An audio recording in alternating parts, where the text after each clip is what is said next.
राधे राधे दोस्तों, आज हम आपको ज्येष्ठ पूर्णिमा की कहानी सुनाने जा रहे हैं।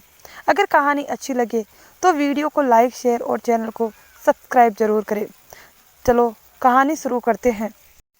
काशीपुर नगर में एक गरीब ब्राह्मण रहता था जो भिक्षा मांगकर अपना जीवन व्यतीत कर रहा था।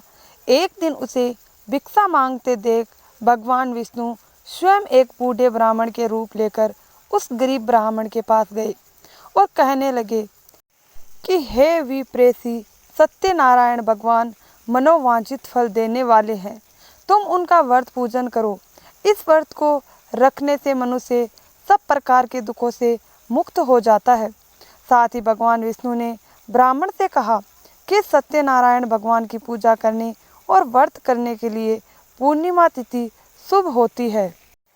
इस उपवास से केवल भोजन न करना ही व्रत नहीं होता, बल्कि इस दिन मनुष्य को अपने हृदय में सुविचार रखने चाहिए। उपवास के समय हृदय में यह धारणा होनी चाहिए कि आज श्री सत्यनारायण भगवान हमारे पास ही विराजमान हैं। अंततः अंदर वह बाहर शुचिता बनाए रखनी चाहिए और श्रद्धा विश्वास पूर्वक भगवान का पूजन कर उनकी मंगलमय कथा का श्रवण करना चाहिए। श्री सत्यनारायण की कथा के अनुसार पूर्णिमा तिथि के दिन व्रत पूजन करना मानव जाति का सम्मान अधिकार है। चाहे वह निर्धन धनवान राजा हो या व्यवसाय ब्राह्मण हो या अन्य वर्ग स्त्री हो या पुरुष।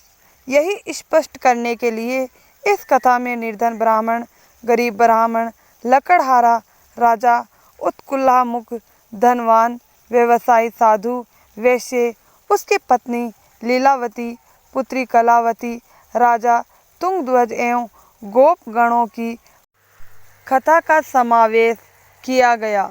जिस तरह लकड़हारा गरीब ब्राह्मण, उत्कुल्लामुख गोप गणों ने सुना कि यह व्रत सुख सौभाग्य संपत्ति सब कुछ देने वाला है, तो सुनते ही श्रद्धा भक्ति तथा प्रेम के साथ सत्य व्रत का आचरण करने में लग गए और फल स्वरूप सुख भोग कर परलोक में मोक्ष के अधिकार हुए।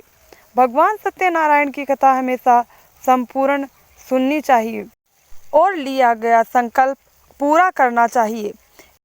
एक साधु वैश्य ने भी यही प्रसंग राजा उल्का मुख से सुना, किंतु उसका विश्वास अधूरा था और श्रद्धा में कमी होने के कारण उसने मन में प्रण लिया कि संतान प्राप्ति पर सत्य व्रत पूजन करूँगा। सत्यनारायण भगवान की पूजा करके प्रभाव से उसके घर में एक सुंदर कन्या ने जन्म लिया। पत्नी ने उसे व्रत की याद दिलाई तो उसने कहा कि कन्या के विवाह के समय करेंगे। समय आने पर कन्या का विवाह भी हो गया, किंतु उस वैश्य ने व्रत नहीं किया। फिर एक साहूकार अपने दामाद को लेकर व्यापार के लिए शहर चला गया। वहां उन दोनों को चोरी के आरोप में राजा चंद्रकेतु ने कारागार में डाल दिया। इतना ही नहीं, साहूकार के अपने घर में भी चोरी हो गई और पत्नी लीलावती व पुत्री कलावती भिक्षावृत्ति के लिए विवश हो गई।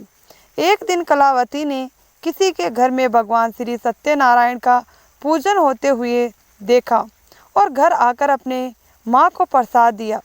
तब माँ ने अगले दिन श्रद्धा से व्रत पूजन कर भगवान से पति और दामाद के शीघ्र वापस आने का वरदान मांगा।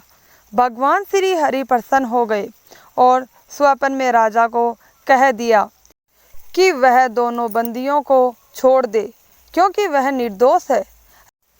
राजा ने अगली सुबह उनका ध्यान धन्य दान तथा प्रचुर द्रव्य देकर उन्हें विदा किया। घर आकर पूर्णिमा के दिन साहूकार ने विधि विधान से पूजन व्रत किया। इतना ही नहीं, जीवन भर सत्य व्रत का आयोजन करता रहा। इसके प्रभाव से सभी सांसारिक सुखों को भोगने के बाद उसे मोक्ष की प्राप्ति हुई। कथा समाप्त हुई। भक्तों, अब आपके हाथ में है। जो पुष्प और जो अक्षत के दाने हैं वह आप भगवान विष्णु को समर्पित कर दीजिए। भक्तों, ज्येष्ठ पूर्णिमा के दिन जरूर आप यह कथा श्रवण करें। इस कथा को श्रवण करने से आपकी हर मनोकामना पूर्ण होगी। भक्तों, अगर आप कथा का यह छोटा सा वीडियो पसंद आया हो तो वीडियो को लाइक करें व चैनल को सब्सक्राइब करें। आप सभी भक्तों को प्रेम पूर्वक राधे राधे।